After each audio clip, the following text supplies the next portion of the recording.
नमस्कार दोस्तों, आज हम एमएस एक्सेल में देखने वाले हैं test two column. Test two column में क्या करने वाले हैं, जैसे मेरे पास में ये यूजर आईडी है, इसमें जो मेरा स्किल्स 1 है और ये जोशुआ है, इससे मुझे ये हाइपन दे रखा है, इसको मुझे एक अलग सही तरीके से दर्शाना है। तो उसके लिए मुझे क्या करना पड़ेगा, सबसे पहले इसे सेलेक्ट कर लेना है, ठीक है। जैसे मैं कंट्रोल से सेलेक्ट किया, उसके बाद में डाटा में आ जाना है, डाटा मेन्यू में। डाटा मेन्यू में आपको यहाँ पर फ्लैश के लिए ऑप्शन मिल रहा है, टेस्ट टू कॉलम पर सिलेक्ट करना है।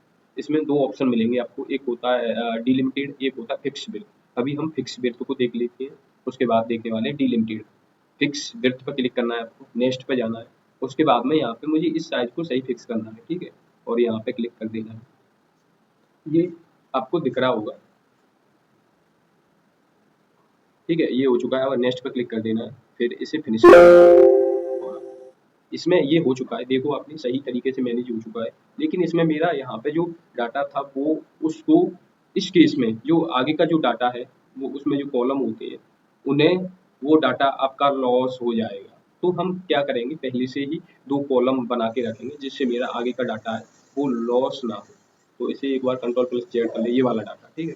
तो यहाँ पे हम राइट क्लिक करेंगे और यहाँ पे एक कॉलम इंसर्ट कर लेते हैं, ठीक है। एक और कॉलम चाहिए हमें, ठीक है,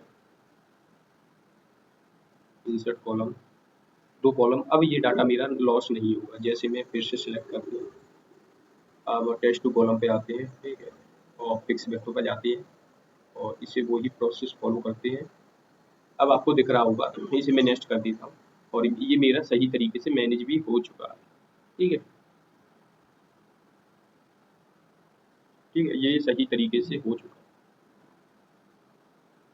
आपको हाइपन अलग दिख रहा है, यूजर आईडी अलग दिख रही है, तो इस तरीके से हम इस केस को यूज। दोस्तों, इसके बाद में हमारा सेकंड ऑप्शन था डिलिमिटेड वाला। उसे कैसे यूज करना है, सबसे पहले डाटा सेलेक्ट कर लेना और वहीं पे आ जाना है आपको, और यहाँ पे ऑप्शन है डिलिमिटेड। डिलिमिटेड पर नेक्स्ट पर क्लिक करोगे। अब ये पूछ रहा है आपका जो आप जिसको हटाना चाहते हो वो टैब है या सेमी कॉलन है या कॉमा है या स्पेस है या अदर है। मेरा वो क्या है, हाइपन है, तो मैंने यहाँ पे टिक किया अदर पे, हाइपन का ऑप्शन लगा दिया। अब ये क्या हो रहा है, ये हाइपन है वो वहाँ से हट जाएगा और सेपरेट दिखाई देगा।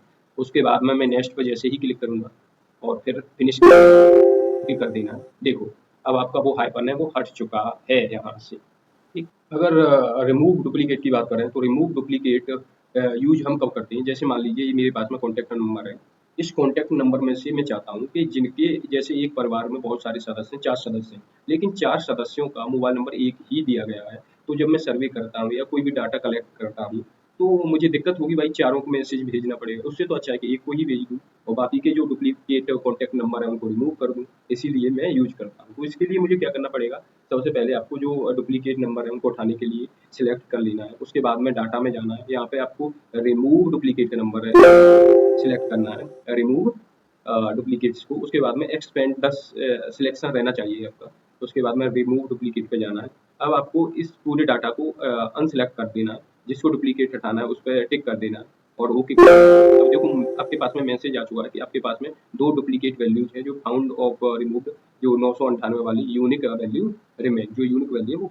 तो इस तरीके से हम लोग रिमूव डुप्लीकेट्स का यूज कर सकते हैं। दोस्तों, इसके बाद में आ जाते हैं हम कंसिडेंट में। इसका यूज कैसे करेंगे, सबसे पहले आपको क्या करना है, यहाँ पे एक खाली स्थान पर अपने कर्सर को रख लेना है डाटा टूल्स में, और ये आपको कंसोलिडेट का ऑप्शन दिख रहा है, इस पर क्लिक करना है, ठीक है।